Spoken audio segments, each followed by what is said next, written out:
என்ன கிழமை போயிடுச்சா? 10 நாளாக இழுத்து கிடக்குது. இந்த வீட்டை விட்டு போகிறக்கு இந்த கிழவனுக்கு மனசே இல்லை போல் இருக்குது.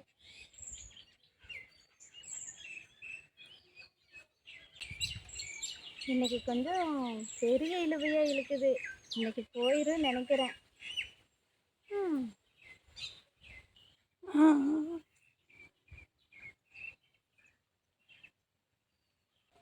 கிழவன் போயிருச்சுங்க. உங்கள் சொந்தக்காரங்க கிட்டேயெல்லாம் சொல்லிடுங்க, உங்கள் தங்கச்சி கிட்டேயெல்லாம் ஃபோன் பண்ணி சொல்லிடுங்க. ஒரு வழியாக 10 நாளுக்கு அப்புறம் இன்னைக்கு போயிடுச்சுங்க. ஐயோ, ஆளுக வர்றாங்களா? ஐயோ மாமா, இப்படி போயிட்டீங்களே மாமா. உங்கள் இந்த வீட்டில் எப்படி மாமா நீங்கள் இல்லாமல் இருக்கிறது?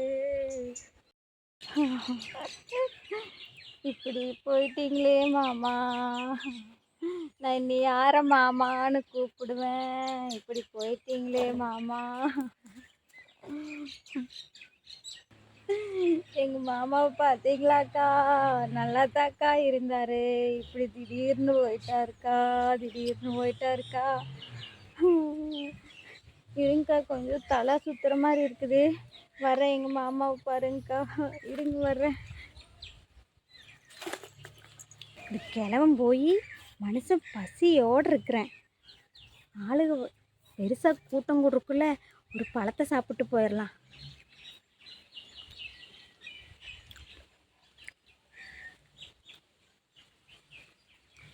பசி கிழவன் செத்தும் நம்மளுக்கு நிம்மதி இல்லை. பசியோடு கிடக்கணும்.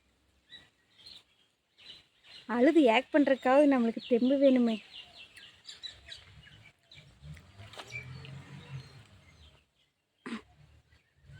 அப்பா, ஓரளவு பசி அடங்குச்சு. ஐயோ மாமா, இப்படி போயிட்டீங்களே மாமா. அக்கா வாங்கக்கா, நல்லா தாக்கா இருந்தார் மனுஷன். இன்னைக்கு காலையிலையும் கூடி என்கிட்ட பேசினாருக்கா. இப்படி போயிட்டாரேக்கா. யாரு? நாத்தனா வருது. வாங்க நீ, எங்கள் மாமாவை பாருங்க நீ. இனி நான் யாரைங்க நீ மாமான்னு கூப்பிடுவேன்? கடைசி நேரத்தில் சொல்லிட்டு போனாரேங்க நீ. என் புள்ள சொத்துக்கு ஆசைப்படாத புள்ள, சொத்துக்கு நாளைக்கு வந்து நிற்காத புள்ள.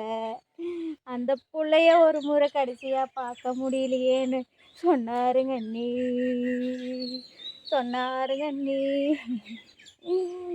பாருங்க நீ, உங்க அப்பா எப்படி படுத்திருக்கிறாருன்னு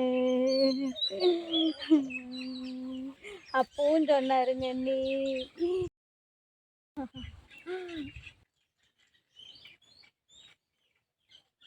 ஏங்க, நீ சீக்கிரம் வாங்க.